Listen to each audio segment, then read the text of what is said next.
معزز مہمان ہمارے ساتھ موجود ہیں، تعارف کروائے دیتا ہوں۔ ہمارے ساتھ موجود ہیں Iftikhar Mubarak Sahab, executive director search for justice. ان کو خوش آمدید کہیں گے۔ سر السلام علیکم۔ وعلیکم السلام۔ کیسے ہیں آپ؟ خیر جی میں ٹھیک ہوں، خدا کا شکر۔ اچھا، افتخار صاحب نے ایک بڑی مزے کی بات کی، واٹ اے کو انسیڈنس۔ کہتے جی آپ کی میری ملاقات 1 سال پہلے ہوئی تھی اور ٹھیک 1 سال بعد اسی دن ہماری ملاقات ہو رہی ہے۔ تو جناب بڑا آپ نے یاد رکھا ہے اس بات کو، بلکہ مجھے دکھا بھی رہے تھے کہ لاسٹ ایئر جب ملاقات ہوئی تو آپ نے ٹوپی پہنی تھی، آج ٹوپی نہیں ہے۔ اس دن میں عمرہ کر کے چونکہ تازہ آئے تھے تو سر بالکل ہی خالی تھا، تو وہ ٹوپی پہن رکھی تھی۔ جی بالکل، بڑا خوبصورت آپ نے وہ ایک اچھی میموری آپ نے یاد کروائی۔ جی welcome to the show. Thank you. اور ان کے ساتھ موجود ہیں جی فاضل مدینہ یونیورسٹی ہیں فضیلت الشیخ محمد مظفر شیرازی صاحب، ان کو بھی وارملی ویلکم کریں گے۔ سر السلام علیکم۔ وعلیکم السلام ورحمۃ اللہ۔ کیسے سر؟ خیریت سے؟ ماشاء اللہ الحمدللہ۔ سفر کیسا رہا آپ کا؟ ماشاء اللہ اللہ رب العزت نے مہربانی فرمائی، انتہائی سلامتی اور سکون کے ساتھ الحمدللہ پہنچ گئے۔ ماشاء اللہ۔ ٹھیک ہے سر، ہم نے چونکہ بچوں کے حوالے سے بات کرنی ہے جو سب کو عزیز ہیں، جی بالکل، سب کو پیارے لگتے ہیں، اور پھر ہم پہ کچھ ذمہ داریاں بھی ہیں ان کے حوالے سے۔ سو دین اسلام میں بچوں کے ساتھ جو رحمت اور نرمی اپنانے کا ہمیں درس دیا ہے، سبق دیا گیا، ہمیں بتایا گیا، اس سے آغاز کرتے ہیں۔ جی انشاءاللہ۔ بسم اللہ الرحمن الرحیم، الحمدللہ والصلاۃ والسلام علی رسول اللہ وآلہ وصحبہ وسلم وبعد۔ قرآن کریم میں اللہ سبحانہ و تعالیٰ نے ارشاد فرمایا ہے وما ارسلناک الا رحمۃ للعالمین، جی کہ نبی معظم صلی اللہ علیہ وسلم کو اللہ نے رحمت للعالمین بنا کے بھیجا ہے۔ تو آپ صلی اللہ علیہ وسلم کی ذات گرامی نہ صرف انسانوں کے لیے بلکہ وہ جانوروں کے لیے، پرندوں کے لیے بھی رحمت تھے۔ تو انسان کا جو بچہ چھوٹا ہے اس کے لیے وہ کیسے رحمت نہ ہوں، یہ ہو نہیں سکتا۔ آپ صلی اللہ علیہ وسلم کے پاس جو اقرا ابن حابس رضی اللہ عنہ ایک وفد کی شکل میں آئے، بیٹھے ہوئے تھے، تو آپ کی گود میں جناب حسن یا حسین میں سے کوئی ایک تھے۔ یہ حدیث صحیح بخاری اور صحیح مسلم میں ہے۔ تو آپ نے ان کا بوسہ لیا، تو وہ کہنے لگے کہ میرے تو 10 بچے ہیں، میں نے تو کبھی زندگی میں کسی کا بوسہ نہیں لیا۔ تو آپ نے فرمایا کہ من لا یرحم لا یرحم، جو رحم نہیں کرتا اس پہ رحم نہیں کیا جائے گا۔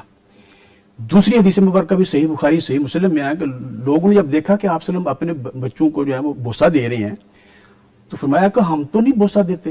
فرمایا کہ میں کیا کر سکتا ہوں، اگر انکان اللہ نزع من قلوبکم الرحمت، صحیح بخاری صحیح مسلم میں، اگر اللہ نے تمہارے دلوں سے رحمت چھین لی ہے تو میں کیا کر سکوں، تو میرے دل میں تو موجود ہے، میں تو اپنے بچوں سے اپنی شفقت اور محبت اور رحمت سے پیش آؤں گا، یہ تو نہیں ہو سکتا۔ سیدنا انس ابن مالک رضی اللہ عنہ جب آپ مدینہ میں ہجرت کر کے تشریف لائے جی تو ان کو آپ کی خدمت کے لیے وقف کر دیا ان کے اہل خانہ نے۔ جی ان کی عمر اس وقت 10 سال تھی۔ تو صحیح بخاری کی یہ حدیث ہے کہ اللہ کے رسول صلی اللہ علیہ وسلم کی خدمت کرتے ہوئے 10 سال گزرے، اور فرماتے ہیں کہ خدمت النبی صلی اللہ علیہ وسلم 10 سنین، میں نے اللہ کے رسول صلی اللہ علیہ وسلم کی 10 سال خدمت کی ہے، اور کبھی بھی آپ نے مجھے یہ نہیں فرمایا کہ آپ نے یہ کام کیوں نہیں کیا اور یہ کام کیوں کر دیا، مجھے اف تک نہیں کہا۔ بچے تھے، کبھی کام آپ فرماتے تو بھول جاتے، وہ بچوں کے ساتھ کھیلنا شروع کر دیتے، لیکن کبھی بھی آپ صلی اللہ علیہ وسلم نہ ان کو ڈانٹا ہے، نہ انہیں مطلب مارنے کی بات تو سوچی بھی نہیں جا سکتی آپ صلی اللہ علیہ وسلم کے حوالہ سے، کسی بھی انسان کو آپ نے اپنے ہاتھوں سے نہیں مارا۔ جی تو ان بچوں کے ساتھ آپ کی شفقت اور محبت کا یہ عالم تھا کہ آپ ان کو اٹھاتے بھی تھے، آپ ان کے ساتھ کھیلتے بھی تھے، حتیٰ کہ نماز کے اندر آپ مشہور ہوتے، پڑھا رہے ہوتے، حسن حسین تشریف لاتے اور آپ کی کمر پر بیٹھ جاتے، اور آپ اتنی دیر سجدے سے سار نہیں اٹھاتے جتنی دیر وہ خود نہیں اترتے تھے، اور منع بھی نہیں کیا کہ ان کو بھیجنا نہیں ہے مسجد میں۔ تو یہ آپ صلی اللہ علیہ وسلم کا بچوں کے ساتھ خصوصی طور پہ ایک بہترین سلوک ہے جو ہمارے لیے اسوہ حسنہ ہے، اور ہمیں اپنے بچوں کے ساتھ انتہائی محبت سے پیش آنا چاہیے۔ مشعل راہ تو یہی ہے، ہم نے یہاں سے ہی چلنا ہے، سیکھنا یہاں سے۔ ٹھیک ہے افتخار صاحب، ہم دینی ایسپیکٹ تو ٹاپ پہ رکھتے ہیں، لیکن ہمیں تھوڑا یہ بھی سوسائٹی کے حوالے سے ہم کر کیا رہے ہیں، پریکٹسز ہماری کیا ہیں، دین ہمیں یہ بتاتا ہے لیکن ہم کرتے کیا ہیں، یہ ساتھ ساتھ ہم بات کرتے چلیں گے۔ آپ یہ بتائیے کہ ہماری سوسائٹی میں بچوں کے جو بنیادی حقوق ہیں وہ سب سے زیادہ جو نظر آتا ہے کہ مجروح کیے جاتے ہیں، آپ کی جو فیلڈ ہے، آپ کے مشاہدات، ایکسپیرینسز کیا کہتے ہیں؟ جی بہت شکریہ۔ ایک تو جیسے میں نے اپنے گفتگو کے آغاز میں آپ سے بات کر رہا تھا، مجھے لگتا ہے کہ یہ ایک بڑی پیغام ٹی وی کی کنٹینیوٹی ہے کہ آپ کم از کم نومبر کا جو مہینہ ہے، چونکہ اس دن میں 20 نومبر پوری دنیا میں بچوں کے عالمی دن کے طور پر آبزرو کیا جا رہا ہوتا ہے، تو اسی مناسبت سے جو ہے وہ آپ ضرور بچوں کے حقوق کا موضوع جو ہے اس کو ڈسکس کرتے ہیں، اور میرا خیال ہے کہ یہی شعور اور آگاہی جو ہے اس کی ضرورت ہے اس وقت سوسائٹی کے اندر، لوگوں کے اندر، والدین کے اندر، کہ جن کے نتیجے میں ہم بچوں کے حقوق کو یقینی بنانے کے لیے ایک سازگار ماحول پیدا کر سکتے ہیں. Thank you very much. اگر ہم دیکھیں جی تھوڑا سا جو اسٹیٹسٹکس ہیں، جو اگر ہم اعداد و شمار کی بنیاد پر دیکھیں تو اس وقت جو ہے وہ بچوں کی ایک بڑی تعداد، یعنی لاکھوں کی تعداد میں جو بچے ہیں وہ مشقت کے اندر جو ہے وہ انوالو ہیں. اس وقت جو ہے وہ روزانہ کی بنیادوں کے اوپر جو ہے وہ اگر ہم میڈیا کے اندر، قومی میڈیا میں، ریجنل میڈیا میں، سوشل میڈیا پہ جو رپورٹ ہونے والے انسیڈنٹس ہیں ان میں دیکھیں تو بچوں کے ساتھ بہیمانہ تشدد کے واقعات سامنے آ رہے ہوتے ہیں. ابھی جس طرح سے علامہ صاحب بات کر رہے تھے، میں آپ کے سامنے ایک بہت تلخ اور دلخراش حقیقت آپ کے سامنے رکھنا چاہوں گا کہ پاکستان کے اندر کئی ایسے بچے اور بچیوں کے جو واقعات ہیں وہ منظر عام پر آئے ہیں، جو لوگوں کے گھروں میں ہیلپرز کے طور پہ، ڈومیسٹک ورکرز کے طور پر کام کر رہے تھے، اور پڑھے لکھے تعلیم یافتہ طبقے کے مالکان کے ہاتھوں وہ بچے بہیمانہ تشدد کا نشانہ بنے. اتنے بہیمانہ تشدد کا نشانہ بنے ہیں کئی واقعات کے اندر کہ بچوں کی ہلاکتیں جو ہیں وہ رپورٹ ہوئی ہیں. تو یہ ایک تلخ حقیقت ہے. ایک دوسرا ایک رخ ہے جو ہے وہ تصویر کا، جہاں پر ایک طرف ہماری دینی تعلیمات، ہماری ہیومنٹیرین پرنسپلز جو ہیں وہ ہمیں بچوں کے ساتھ شفقت کرنے کا، محبت کرنے کا درس دے رہے ہیں، but on the other side اگر ہم دیکھتے ہیں تو سوسائٹی کے اندر جو رویے ہیں وہ خاصے متشدد رویے جو ہیں وہ ہمیں ان کی عکاسی جو ہے وہ سوسائٹی کے اندر نظر آ رہی ہوتی ہے. اچھا، تعلیمی درسگاہوں کے اندر، گھروں کے اندر بھی بچے جو ہیں وہ تشدد کا جو ہے وہ نشانہ بن رہے ہوتے ہیں. اچھا، بعض دفعہ یہ جو تشدد ہے اس کو ہم ڈسپلن کے نام پہ، بچوں کے نظم و ضبط کے نام پر جو ہے وہ پریکٹس جو ہے وہ کر رہے ہوتے ہیں. میں جب آپ کے پروگرام کے لیے حاضر ہو رہا تھا تو میرے ذہن میں ایک بڑی امپورٹنٹ چیز آ رہی تھی کہ بچوں کو ہم ہمیشہ یہ درس دیتے ہیں کہ سچ بولنا چاہیے، بچوں کو ہم ہمیشہ یہ درس دے رہے ہوتے ہیں کہ جھوٹ سے اوائڈ کرنا چاہیے.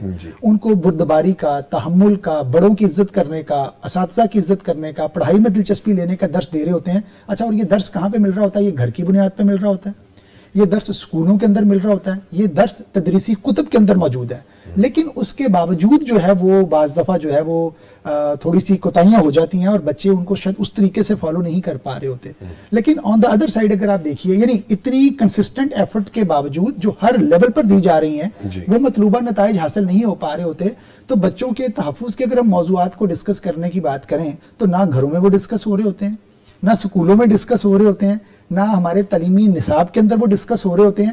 اور ریزلٹنٹلی بچوں کی ایک بہت بڑی تعداد جو ہے وہ جن کو ہم عام طور پر کہتے ہیں وہ بہت سارے سیکشول ابیوزز کا جو ہے وہ نشانہ بن رہے ہوتے ہیں. اور آج کل چونکہ ٹیکنالوجی کا دور ہے، سوشل میڈیا کا، انٹرنیٹ کا دور ہے، تو بچوں کی ایک بہت بڑی تعداد ایون آن لائن ایکسپلائٹیشن کا، یعنی جس کو ہم کہتے ہیں کہ وہ جب ان کانٹیکٹ آتے ہیں سوشل میڈیا کے ساتھ، انٹرنیٹ کے ساتھ، تو وہاں پر بھی ان کو ہراسیت کا جو ہے وہ نشانہ بنایا جاتا ہے. مجھے اس پہ دوبارہ آنا ہے آپ کی طرف، کیونکہ آپ نے مجھے لائن دے دی ہے جس کو ڈسکس کرنا بہت ضروری ہے. سر یہ فرمائیے گا، آپ کے قرآن کریم میں بچوں کے بارے میں تصور پیش کیا جاتا ہے اور جو والدین کے رویے کو درست سمت کی طرف لے جانا، جیسے ابھی سر فرما رہے تھے، تو یہ دونوں چیزیں ہمیں قرآن کریم سے ہی مل جاتی ہیں، ہم اس پہ عمل نہیں کرتے.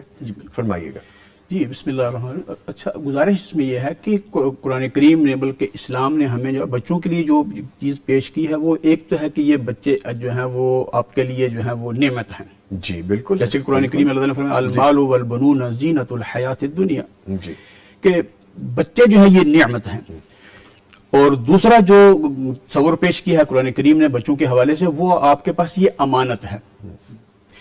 جیسے کہ اللہ تعالیٰ نے قرآن مجید میں ارشاد فرمایا یا ایھا الذین آمنوا قوا انفسکم واہلیکم نارا، کہ ایمان والو اپنے بچوں کی پرورش اس انداز میں کرنی ہے، ان کی تربیت اس انداز میں کرنی ہے کہ کل قیامت کے دن وہ اللہ کے عذاب اور جہنم سے بچ جائیں. یعنی بہترین اسلامی نہج کے مطابق تربیت کرنا یہ والدین کے اوپر فرض ہے، لازم ہے.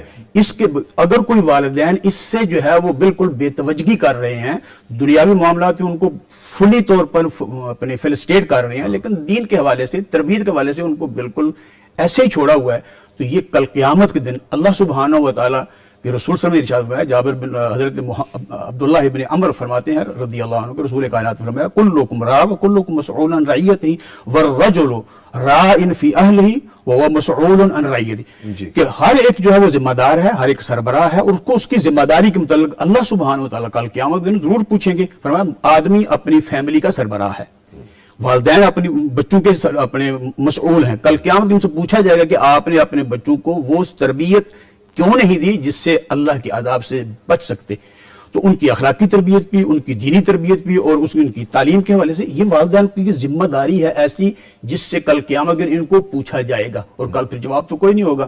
جس وجہ سے جو ہے وہاں پہ شرمندگی سے بچنے کے لیے اب لازم ہے کہ موقع ہے ہمارے پاس، ہم اپنے بچوں کو صحیح اسلامی نہج کے مطابق، کیونکہ یہ ہمارے پاس امانت ہے اللہ تعالیٰ کی، اور اس امانت کے اگر ہم ان کی تربیت نہیں کریں گے اسلامی نہج کے مطابق تو یہ خیانت ہوگی۔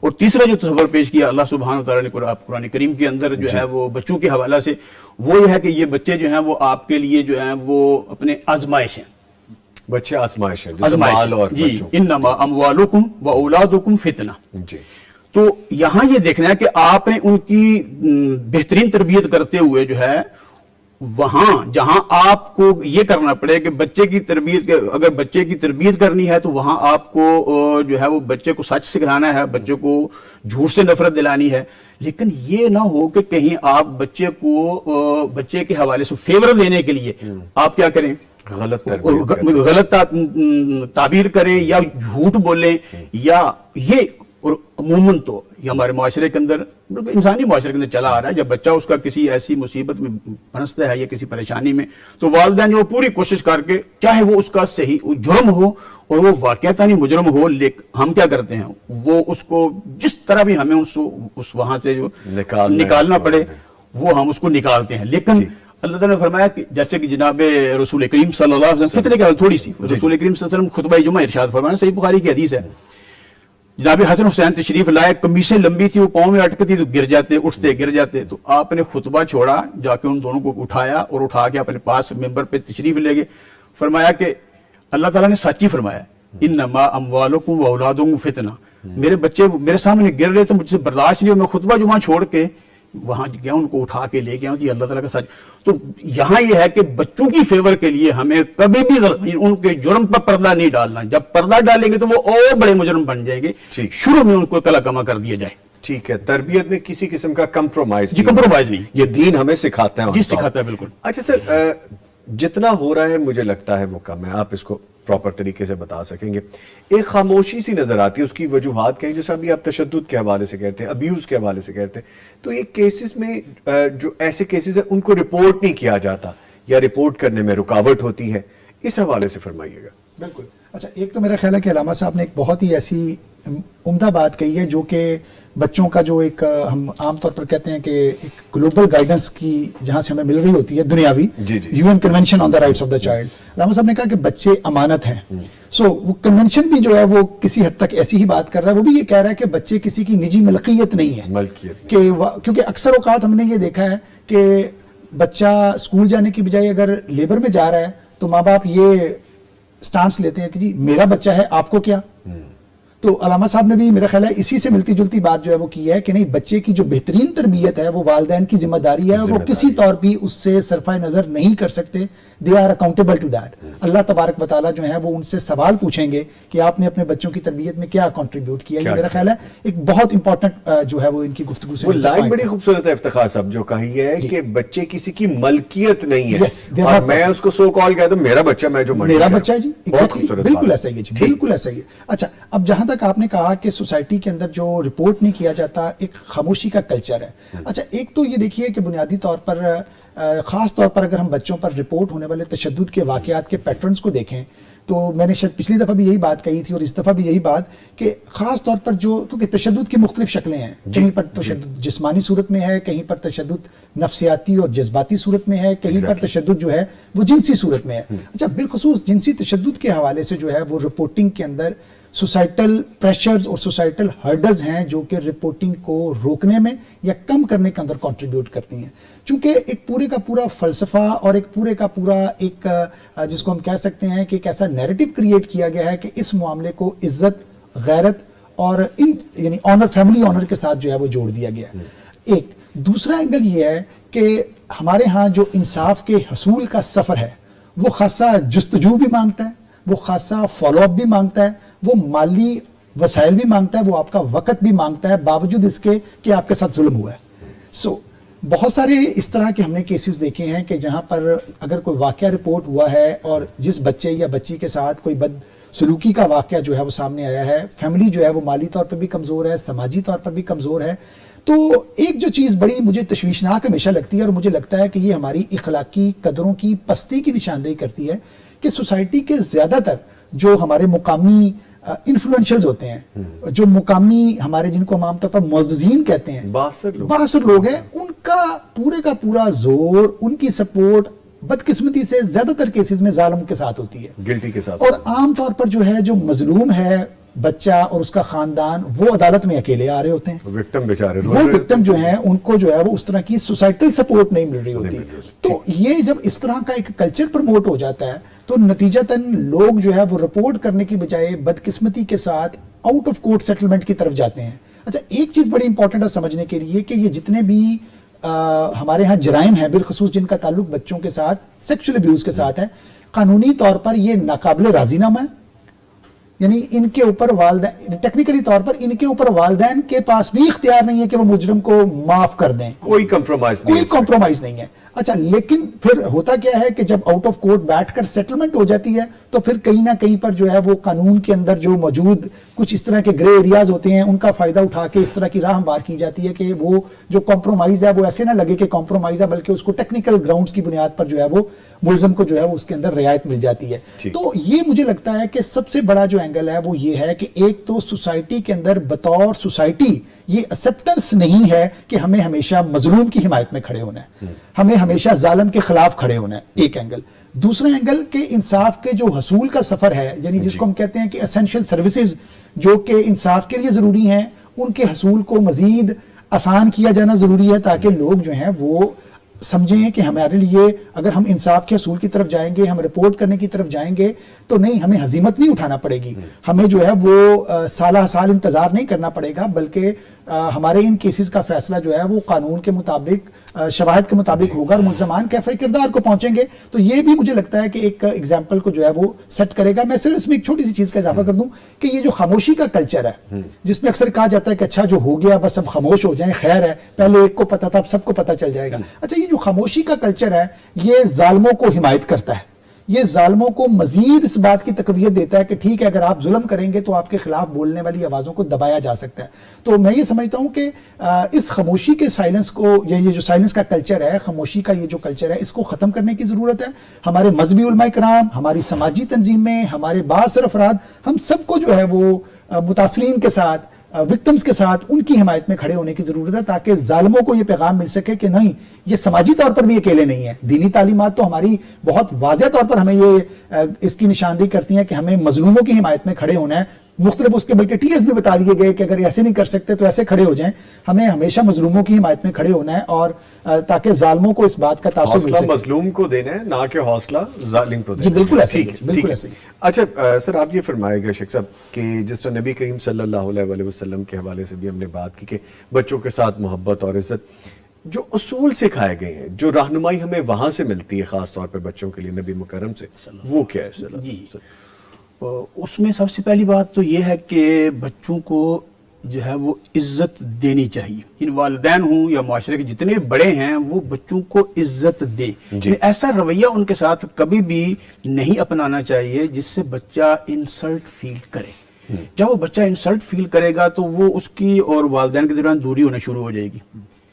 تو وہ نہیں ہونی. والدین کیونکہ ہمیشہ اس کی تربیت کرنی ہے، 10 سال تک اس کو اس مرحلے سے گزارنا ہے. تو اگر بچہ شروع میں ان سے متنفر ہو جائے، ان کی پھر بات سننے کے لیے تیار نہیں ہوگا، ماننا تو دور کی بات ہے.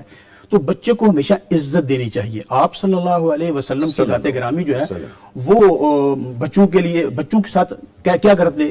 حالانکہ حکم یہ ہے کہ فَلْيُسَلِّمُ الصَّغِيرُ عَلَى الْكَبِيرِ، جب بڑے گزر رہے ہوں تو چھوٹا بڑے کو سلام کرے. لیکن آپ صلی اللہ علیہ وسلم کا انداز فرمائیے کہ بچوں کے ساتھ عزت کہہ دیتے ہیں، جب گزرتے سلام میں پہل کرتے بچوں کو. یہ صحیح بخاری کی روایت ہے کہ آپ سلام کر رہے ہیں، بچوں کو پہل کرتے. تو یہ بچہ فیل کرے کہ مجھے، اور یہاں بھی اب بھی ہے کہ معاشرے میں کوئی بزرگ، کوئی انتہائی اعلیٰ شخصیت جو ہے وہ کسی یعنی ادنا کو سلام میں پہل کرتا ہے تو وہ اپنے لیے عزت محسوس کرتا ہے، فخر سے پھولے نہیں سماتا. تو بچوں کو ہمیشہ یہ عزت والدین کی طرف سے، بڑوں کی طرف سے، رشتہ داروں کی طرف سے، اور پھر پورے معاشرے کے جو لوگ ہیں ان کی طرف سے یہ ملنی چاہیے، انہیں فیل ہو. دوسری بات جو ہے بچوں کے ساتھ کھیلنا، یعنی بڑوں کو کچھ وقت نکال کے بچے کے لیول پہ آ کے اس کے ساتھ تھوڑا سا ہنسی مزاح، اور تاکہ بچہ اپنے والدین کے ساتھ، اپنے بڑوں کے ساتھ جو ہے اس کو فرینڈشپ محسوس ہو, comfortable feel ہاں جی, کرے. جی بالکل, وہ کوئی بات کرنے میں جائے اس کو کوئی ہچکچاہٹ نہ رہے, بچہ دوستی محسوس کہ میرا والد نہیں ہے, میرے دوست ہیں, یہ میری ماں نہیں, یہ میری دوست ہیں. جب اس لیول پہ آئیں گے تو پھر بچہ اپنی ہر بات ڈسکس کرے گا. شیخ صاحب سوری میں آپ کی بات کاٹ رہا ہوں, آج کل بلکہ افتخار صاحب یہ بھی بہت ایک ٹیگ لائن چل رہی ہے, بہت ایک کانسیپٹ نیا چل رہا ہے, مجھے نہیں پتا اس کے پیچھے کیا فلسفی ہے. اب تو بڑے بزرگ یہ کہنے لگ گئے ہیں, کچھ لوگوں کو میں نے کہتے سنا ہے کہ جی بچوں کے ساتھ والدین کو دوست نہیں ہونا چاہیے. کیوں نہیں ہونا چاہیے؟ یہ میرا کوشچن آپ سے ہے, ٹھیک ہے, فرمائے گا کیوں نہیں ہونا چاہیے؟ نہیں, دوست کیوں نہیں ہونا چاہیے؟ دیکھو جی, یہ اچھا یہی بات ہے, یہ ہے کہ پھر جتنے بچوں کے ساتھ ان پر کسی قسم کا بھی باہر سے حملہ ہوتا ہے اور بچہ چونکہ گھر وہ بات والدین کے درمیان بہت سارا ڈیفرنس موجود ہے, گیپ آ چکا ہے اور ڈسٹینس ہو چکا ہے, تو وہ بچہ گھر آ کے بتائے گا نہیں تو, اور بچے پر ظلم در ظلم ہوتا چلا جائے گا. جب بچہ فرینک ہوگا, دوستی کے دوستی کا ماحول ہوگا والدین کے ساتھ, تو وہ اپنی ہر بات, ہر پریشانی آگے گھر شیئر کرے گا, اور وہ ابتدائی سٹیج پہ جو ہے اس پر کلا کما ہو جائے گا, پکڑی جائے گی. تو یہ تو دوستی تو بچوں کی والدین کے ساتھ, بڑوں کے ساتھ ہونی چاہیے. اور آپ صلی اللہ علیہ وسلم دیکھو, ایک صحابی, صحیح بخاری کی حدیث ہے, ایک چھوٹے بچے تھے صحابی ابا عمیر, تو وہ ان کے پاس بلبل کا بچہ پالا ہوا تھا. اچھا, تو وہ جب آپ بازار سے گزرتے ہیں اس کے پاس سے تو کہتے یا ابا عمیر ما فعل النغیر, ابو عمیر تمہاری بلبل کا کیا بنا ہے بھائی, کیا بنا, ہنسی کے انداز میں, مزاح کے انداز میں, دل جوئی کے انداز میں, بچے کے ساتھ محبت, یعنی دوستی کا. آپ بچوں کے ساتھ, کوئی بچہ بھی آپ سے یعنی دور نہیں, مطلب آپ ان کو محسوس کرتا, مجھ سے فاصلہ نہیں کرتے تھے آپ صلی اللہ علیہ وسلم. اور تیسری بات جو ہے وہ ہے کہ بچوں کو احساس اہمیت, یعنی آپ کا وجود ایسے نہیں ہے کہ آپ کچھ بھی نہیں ہے, اہم ہے, ہاں آپ اہم. یہ چیز بچوں کو ہمیشہ چھوٹی عمر سے دینا شروع کر دیں کہ آپ اہم ہیں, فیملی ممبر ہیں, اگرچہ آپ بچے ہیں لیکن آپ اہم ہیں. جب یہ ہم ان کو دیں گے تو پھر یہ چیز جو ہے وہ بچوں کے لیے کیا, ان کا اعتماد بڑھے گا, کانفیڈنس بڑھے گا, اور پھر ان کی بہترین نہج پہ تربیت ہوگی اور معاشرہ کا ایک اچھا فرد بن کر, اور یہ ان کے حقوق میں ہے, ان کا حق ہے کہ انہیں عزت دی جائے, ان کو مقام اہمیت دی جائے. ٹھیک. اچھا سر, چائلڈ لیبر, افتخار صاحب بڑا یہ ایسا ٹاپک ہے چائلڈ لیبر کا کہ ہم جب بچوں کے حوالے سے بات کرتے ہیں, کام بھی کرتے ہیں, ادارے بھی بنتے ہیں, کوشش بھی کرتے ہیں, لیکن بات بنتی نظر نہیں آتی. ہر سال یہ بڑھتا ہی جاتا ہے, آپ مجھ سے بہتر بتا سکیں گے اس کے بڑھتے ہوئے رجحان کے پیچھے کیا معاملات ہیں؟ سماجی مسائل ہیں یا معاشرتی مسائل تو ہر جگہ ہمیں نظر آتے ہی ہیں. گھر میں اگر 8 بچے ہیں تو کہتے ہیں جی بچے ہیں بس وہ کما کے لائیں گے, بتائیے گا اس بارے میں. اچھا بالکل, یہ واقعی ایک بڑا اہم اور سلگتا ہوا مسئلہ ہے کہ بچوں کی ایک بڑی تعداد جو ہے وہ مشقت کرتی ہے. اچھا, مشقت سب سے پہلے تو یہ سمجھنا ضروری ہے کہ مشقت کیا ہے اور کام کیا ہے. چائلڈ لیبر کی جو بہت ہی عام ڈیفینیشن جو پائی جاتی ہے وہ یہ ہے کہ کوئی بھی ایسا کام جس کو کرنے سے نمبر 1 بچے کا تعلیمی سلسلہ منقطع ہو جائے جی, یا بچے کی صحت کو نقصان پہنچنے کے اندیشہ ہوں, تو ایسی صورت میں کیا جانے والا کوئی بھی کام چائلڈ لیبر ہوگا. اچھا, کیونکہ اکثر بعض دفعہ جب ایسی ڈیبیٹ جنریٹ ہوتی ہے تو بہت سارے لوگ اس پر اعتراض کرتے ہیں کہ اچھا آپ یہ چاہتے ہیں کہ بچے گھروں میں ماں باپ کا ہاتھ بھی نہ بٹائیں, حالانکہ وہ کوئی چائلڈ لیبر نہیں ہے. کہ اگر ایک بچی اسکول سے آ کے امور خانہ داری میں اپنی والدہ کو ہیلپ آؤٹ کر رہی ہے وہ چائلڈ لیبر نہیں ہے. بچہ جو ہے وہ اگر دکان سے سودا صرف لینے جا رہا ہے وہ چائلڈ لیبر نہیں ہے. اور آنیسٹلی اسپیکنگ افتخار صاحب یہ ڈیبیٹ ہے بھی نہیں, یہ بنا لیتے ہیں لوگ لیکن ہے بھی نہیں, بالکل ایسا ہی ہے. اچھا, ایک تو یہ ہے کہ اس کے اوپر ہمیں بڑا کلیئر ہونا چاہیے کہ پاکستان کا جو آئین ہے اس کا آرٹیکل 25A جو ہے وہ بہت کیٹیگریکلی طور پر یہ کہہ رہا ہے کہ 5 سال سے لے کے 16 سال تک کی عمر کے بچوں کو مفت اور لازمی تعلیم فراہم کرنا اس ملک کی ذمہ داری ہے. 5 سے 16 سال تک, یعنی جس کو عام طور پر اگر ہم ٹرانسلیٹ کریں تو میٹرک تک کی تعلیم جو ہے وہ حکومت وقت کی ذمہ داری ہے کہ وہ مفت بھی ہوگی اور لازمی بھی ہوگی. جبکہ دوسری طرف ہمارے ہاں جو صوبے کے اندر چائلڈ لیبر سے نبرد ازما ہونے کے قوانین ہیں وہ رہنمائی یہ کر رہے ہیں کہ 15 سال سے کم عمر کا بچہ کسی طور پر بھی مشقت نہیں کر سکتا, لیبر نہیں کر سکتا.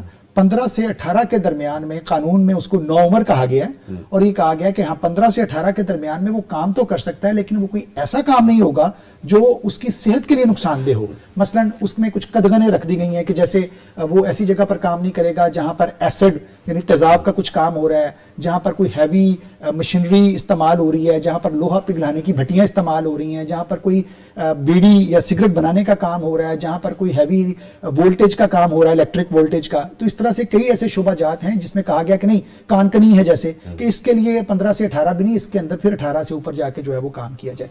اچھا, اب جہاں تک ان کی وجوہات کی ہم بات کرتے ہیں ایک جو سب سے بڑی وجہ عام طور پر ڈسکس کی جاتی ہے، کہا یہ جاتا ہے کہ چونکہ معاشرے میں ایک معاشی ناہمداری ہے، ایک غربت کا کلچر ہے، لوگ بہت غریب ہیں، یہ ایک بڑی وجہ ہے کہ جس کی وجہ سے بچے مشقت میں جاتے ہیں. اچھا، میرا اس کے اوپر ایک بہت ہی متبادل ایک آرگومنٹ ہوتا ہے. میں یہ کہتا ہوں کہ اگر کسی وقت کے لیے، ایک لمحے کے لیے اس آرگومنٹ کو مان لیا جائے کہ غربت کی وجہ سے بچے کام کرتے ہیں، تو اور اگر اس کو ہم ایک یونیورسل ٹروتھ مان لیں تو پھر فارمولا کے مطابق تو ہر غریب کا بچہ لیبر میں جانا چاہیے. لیکن کیا ایسی وجہ ہے کہ ایک ہی محلے میں 10 غریب رہتے ہیں، ان 10 میں سے 4 کے بچے تو لیبر میں ہیں لیکن 6 کے بچے اسی سچویشن میں ہونے کے باوجود سکول جا رہے ہیں. تو اس کا مطلب ہے کہ پھر غربت سول وجہ تو نہیں ہے. اس کا مطلب ہے کہ کہیں نہ کہیں پر ہماری سوچ، ہماری سمجھ، ہمارا فہم، ہمارا فراست ٹورڈز ایجوکیشن کہ ہم تعلیم کا مقصد لے کے رہے ہیں، وہ والدین کے لیے بڑا کنٹریبیوٹنگ فیکٹر ہے کہ جو بچوں، اور بڑا پشنگ فیکٹر ہے کہ جو یہ ڈیسائیڈ کرتا ہے، الٹیمیٹلی ڈیسائیڈ کرتا ہے کہ کیا والدین بچے کو اسکول بھیج رہے ہیں یا بچے کو وہ کہیں پہ مشقت کرنے کے لیے بھیج رہے ہیں. دوسرا، بالکل آپ نے ایک میرا خیال ہے پوائنٹ بالکل درست رہنمائی کی ہے، اور یہ ہمارا عام طور پر پوائنٹ آف ڈسکشن رہتا ہے کہ واقعی ہی ایک 8 بچوں کی فیملی کے اندر اگر والدین، اور آف کورس اگر وہ ایک مزدور ہے اور وہ مزدوری کرنے کے ساتھ ساتھ جو ہے وہ اپنے بچوں کا، یعنی جتنی انکم وہ جنریٹ کر رہا ہے وہ اپنے گھر کی جو ہاؤس ہولڈ ریکوائرمنٹ ہے اس کو پورا نہیں کر پا رہا، تو پھر ٹو سم ایکسٹینٹ اس کے پاس اور کیا آپشن بچتی ہے کہ وہ بچوں کو کام پہ نہ بھیجے.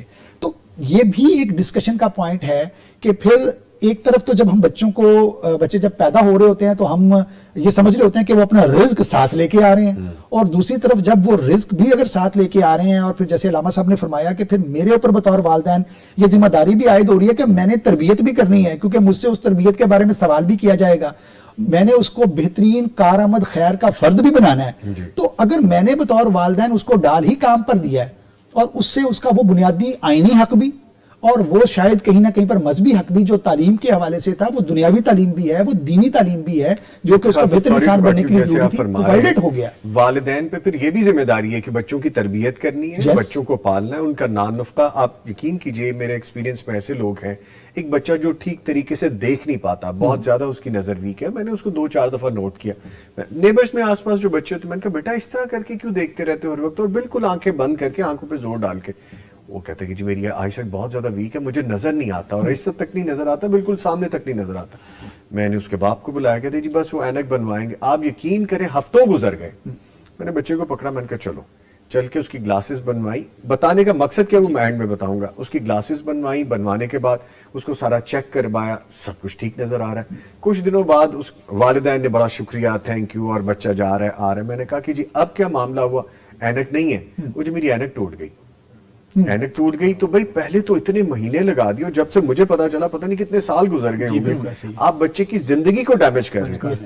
میں نے کہا اس کو اسکول ڈالتے ہیں، نہیں اس نے پڑھنا ہی نہیں. اس کا مطلب ہے وہ والدین نہیں چاہتے کہ بچے پڑھیں. بالکل ایسے. سو ایسی ایگزامپل بہت سی کہ ہمیں کار خیر میں خود شامل ہو جانا چاہیے، خود شامل ہونا چاہیے. اور اگر آپ دیکھیں کچھ سوسائٹی کے اندر مجھے لگتا ہے کہ ایسی بہت ساری ہمارے پاس پازیٹیو ایگزامپلز ہیں. مثلا آپ یہ دیکھیے کہ جب میٹرک کا رزلٹ اناؤنس ہوتا ہے تو جب یہ پتا چلتا ہے، اچھا مجھے بڑی اس سے انکریجمنٹ ملتی ہے کہ جی ایک چنچی رکشہ چلانا بچہ پارٹ ٹائم کہیں پر چنچی رکشہ بھی چلا رہا تھا اور اس نے میٹرک کے امتحان میں ٹاپ کیا ہے. ایک تندور پر روٹیاں لگانے والے کا بچہ جو ہے وہ میٹرک کے امتحان میں ٹاپ کر رہا ہے. سینیٹری ورکرز، ان کے بچے اور بچیاں جب سی ایس ایس کے اندر اپیئر ہو رہے ہیں اور وہ سی ایس پی آفیسرز بن رہے ہیں، تو مطلب مجھے یہ چیزیں یہ مثالیں بھی ہیں، یہ ایگزامپلز بھی ہیں. اور مجھے لگتا ہے کہ ہمیں بطور میڈیا پرسنل ایسی مثال، یعنی اور ہمیں گلوری ایز اے سماجی تنظیمیں، بطور ریلیجس لیڈر، ہمیں ان مثالوں کو گلوریفائی کرنا چاہیے، لوگوں کے سامنے رکھنا چاہیے کہ یار یہ دیکھیں یہ بھی آپ سے بلکہ زیادہ غریب ہے، لیکن اس نے غربت کو عذر نہیں بنایا، بلکہ اس نے ان حالات و واقعات کے باوجود، نامساعد حالات کے باوجود اپنی بطور والدین جو رسپانسبلٹی تھی اس کو فیل کیا ہے اور اس نے اپنے بچوں کو تعلیم دلائی ہے. اور دوسرا سر اس میں جو بڑی امپورٹنٹ چیز ہے کہ یہ جو کیس سٹڈیز ہے نا، یہ بہت سارے غریبوں کو انسپائر کرنے کے لیے بھی ہیں کہ نسلیں تبدیل کیسے ہوں گی. سر یہ بات آگے لے کے چلیں گے، دوبارہ آؤں گا میں آپ کی طرف، چلائے سب کو شامل کرتے ہیں. یہ دونوں ایگزامپلز ہیں جی ہمارے سامنے. ایک طرف تو جو والدین بچوں کو پڑھاتے نہیں ہیں، میں تو والدین کو کہوں گا. دوسری طرف وہ والدین جو 3 جگہ نوکری بھی کر رہے ہیں، مزدوری بھی کر رہے ہیں اور بچوں کو پڑھا رہے ہیں اور ان کو کسی مقام تک پہنچنے کے لیے بچے بھی پروف کر رہے ہیں. تو یہ دونوں طرف سے چل رہی ہیں بات.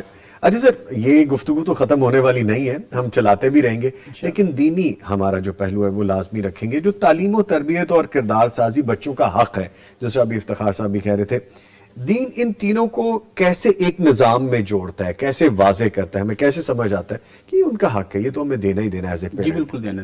ہاں جی, اس حوالے سے کہ بچوں کو نظام کے حوالے سے ان کی جو بہترین تربیت ہے, یہ اصل ذمہ داری والدین کی سب سے پہلے وہ ایک یعنی ان کی بہترین تربیت ہے.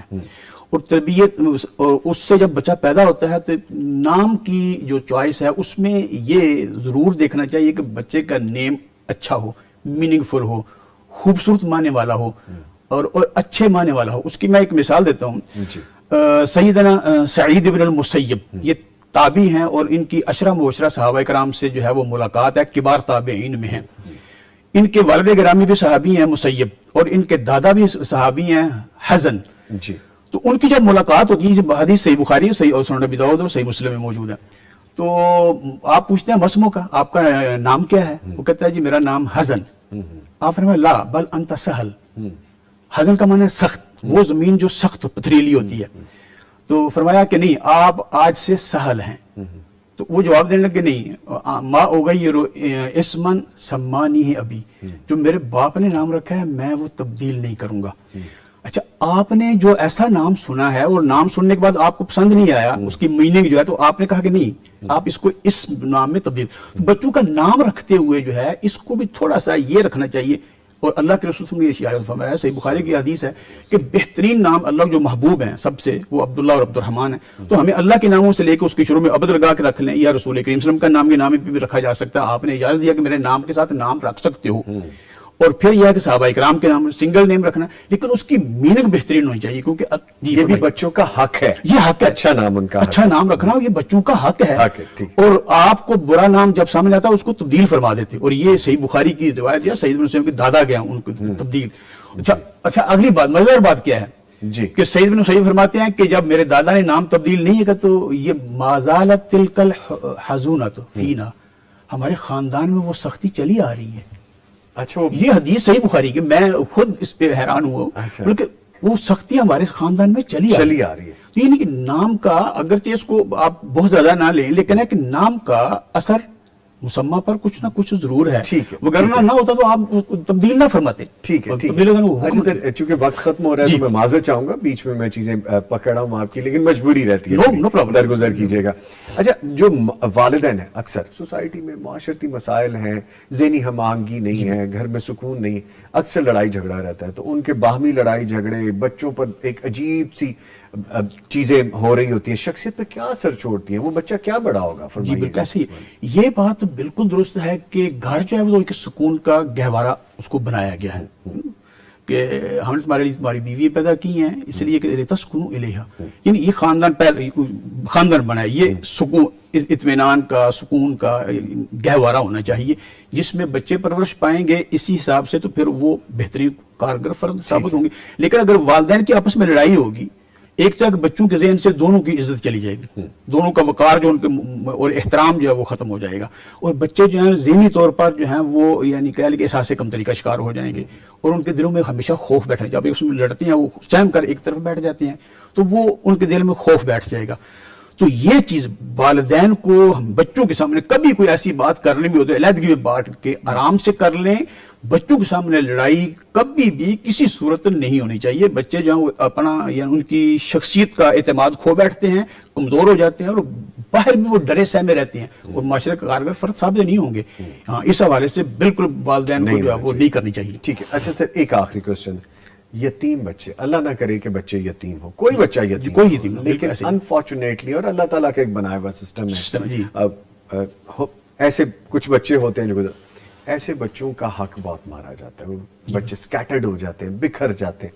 تو اس حوالے سے ہمارا معاشرہ بڑا ایک پہلو کمزور نظر آتا ہے. دین کا رہنمائی دیتا ہے. جی, دین کے حوالے سے میں اختصاراً بات کروں گا. جیسے کہ اللہ کے رسول صلی اللہ علیہ وسلم کا یہ ارشاد ہے جو صحیح بخاری میں ہے کہ انا وکافل الیتیم کہاتین, یہ دو انگلیاں آپ نے اٹھائیں اور فرمایا کہ فی الجنت, جنت میں اور یتیم کی کفالت کرنے والا بالکل ایسے ہوں گے. یتیم کی کفالت کرنا یہ اتنا عمدہ فعل ہے اور اتنا مبارک عمل ہے.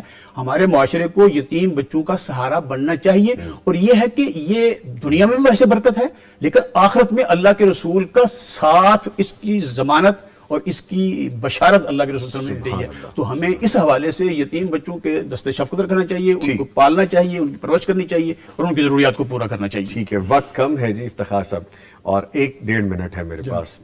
زیادتی تو ہے لیکن کیا کریں, ایسی زیادتی کرنی پڑتی ہے. یہ فرما دیجیے گا جہاں پہ میں کلوز کر سکوں اس بات کو, کہ آن لائن بچوں کے لیے بھی آپ ذکر کر رہے تھے کہ بہت زیادہ چیلنجز ہو گئے. والدین اس کو کیسے, یا ایز اے کوئی بھی انسٹیٹیوشن اس کو کیسے سنبھالیں؟ موبائل ہی نہیں قابو آتے, گیجٹ ہی نہیں قابو آتے. سر یہ دیکھیے, استاد ہم کس کو کہتے ہیں؟ استاد ہم اسی کو کہتے ہیں جو بچوں سے نسبتاً زیادہ معلومات رکھتا ہے. اگر وہ زیادہ معلومات رکھے گا تبھی وہ بچوں کو گائیڈ کر سکے گا, ان کی رہنمائی کر سکے گا. اچھا, یہ اس وقت کا جو دور ہے یہ بڑا فریکشن کا دور ہے, بڑی اس وقت کنفیوژن کا دور ہے. یہ جو موجودہ سچویشن چل رہی ہے, ہو سکتا ہے 10-15 سال کے بعد کچھ بہتری اس میں آ جائے. اس وقت یہ ہے کہ جو بچوں کے والدین ہیں وہ کمپیریٹیولی آؤٹ ڈیٹڈ ہیں ٹیکنالوجی سے, اور بچے جو ہیں وہ بڑے ہی اپ ڈیٹڈ ہیں ود دا ٹیکنالوجی. تو یہ ایک بڑا اس وقت جو ہے نا وہ تضاد آ رہا ہے دونوں گروپس کے مابین. والدین یہ سمجھ رہے ہیں کہ سمجھ بھی رہے ہیں, اور کسی حد تک وہ یہ سمجھ رہے ہیں کہ یہ بہت ہی بڑی برائی کی جڑ ہے, بڑی فساد کی جڑ ہے, لیکن آن دا ادر سائڈ وہ ٹیکنیکل ایکسپرٹیز نہیں رکھتے ہیں کہ وہ اپنے بچوں کو جو ہے وہ گائیڈ کر سکیں. Same situation with the teachers. تو اب ضرورت اس بات کی ہے کہ والدین اور اساتذہ ٹیکنالوجی کے اس بڑھتے ہوئے رجحان کے مطابق اپنے آپ کو اپ ٹو ڈیٹ کریں. وہ اپ ٹو ڈیٹ کریں گے تبھی وہ اپنے بچوں کو جو ہے وہ بہتر ٹیکنالوجی کے استعمال کرنے کے اوپر رہنمائی دے سکیں گے. دیکھیے, یہ جتنے بھی سوشل میڈیا پلیٹ فارمز ہیں, یہ ان میں سے بذات خود کوئی بھی پلیٹ فارم کوئی برا نہیں ہے. اصل میں یہ ہے کہ اس کا مناسب استعمال کیسے کرنا ہے, اس کا محفوظ استعمال کیسے کرنا ہے, اس کا درست استعمال کیسے کرنا ہے, یہ انفارمیشن جو ہے وہ ٹرانسفارم کی جانی بڑی ضروری ہے. لیکن اس وقت جو میں جیسے گزارش کر رہا ہوں کہ بڑا چیلنج یہ آ رہا ہے کہ جو ہمارا اس وقت بچوں کو گائیڈ کرنے کا, ان کی تربیت کرنے کے لیے رسپانسبل انسٹیٹیوشنز ہیں, وہ فیملی لیول پر ہیں, وہ ایجوکیشنل لیول پر ہیں, وہ اس کے لیے ابھی اس طرح سے ریڈی نہیں ہیں. ایک تو یہ ہے کہ حکومت کو چاہیے کہ کم از کم گھروں کی سطح پر نہیں تو اساتذہ کی سطح پر وہ اس طرح کی ٹریننگز ان کے لیے یہ ارینج کی جائیں جو ٹیچرز کو پہلے اکوپ کریں کہ بچوں کو گائیڈ کیسے کرنا ہے, اور پھر ہینڈز آن ٹریننگ اسکولوں میں, اپنے ہمارے تعلیمی اداروں کے اندر. اچھا, جب میں اسکولوں اور تعلیمی اداروں کی بات کرتا ہوں تو اس سے صرف ہمارے یہ جو عام تعلیمی ادارے ہیں وہ نہیں, بلکہ میں یہ سمجھتا ہوں کہ جو مدارس میں پڑھنے والے بچے اور بچیاں ہیں وہ ایکولی طور پر اس کے اندر ان کو بھی شامل ہونا چاہیے, تاکہ ان کو گائیڈ کیا جائے, ان کی رہنمائی کی جائے, ان کو بتایا جائے کہ کس طرح کے رویے جو ہیں وہ نقصان دہ ہو سکتے ہیں آن لائن, کس طرح کے ان کو گروپس میں شامل نہیں ہونا چاہیے, کس طرح کے ذمہ دارانہ رویوں کا مظاہرہ کیا جانا چاہیے. کیونکہ یہ بڑھتا ہوا اس وقت ایک چیلنج ہے. اے آئی کے دور کے اندر, ٹیکنالوجی کے دور کے اندر والدین کی بڑی بھرپور یہ ذمہ داری ہے ہونا ضروری کہ وہ پہلے خود سے اسی معلومات کو حاصل کریں اور پھر وہ اپنے بچوں کو گائیڈ کریں. لے جی, بہت شکریہ. میں شکریہ ادا کروں گا اپنے معزز مہمانوں کا, executive director search for justice Iftikhar Mubarak Sahab. Sir, آپ کے آنے کا شکریہ. Thank you sir. اور انشاءاللہ کوشش کریں گے کہ ملاقات جلدی رہے تاکہ ہم بچوں کے حوالے سے کچھ مزید چیزیں چل لے کے آ سکیں. فاضل مدینہ یونیورسٹی فضیلت الشیخ محمد مظفر شیرازی صاحب, سر آپ کے بھی آنے کا بہت شکریہ. آپ کا بھی بہت شکریہ کہ ہمیں اس مبارک عمل میں جو ہے وہ شریک کیا ہے, اور اللہ کرے کہ ہماری باتیں جو ہیں وہ والدین جو ہیں اس کو اخذ کریں اور اس کے مطابق بچوں کی تربیت کریں. آمین آمین سر, تھینک یو. ہمیں بھی جو ہے وہ اجر و ثواب سے جزاکم اللہ خیر. لے جی, اس کے ساتھ ہی یہاں پہ ایک وقفہ ہے, اور بریک کے بعد جب واپس آئیں گے ہیلتھ اینڈ فٹنس کی بات کریں گے. ملتے ہیں ایک بریک کے بعد.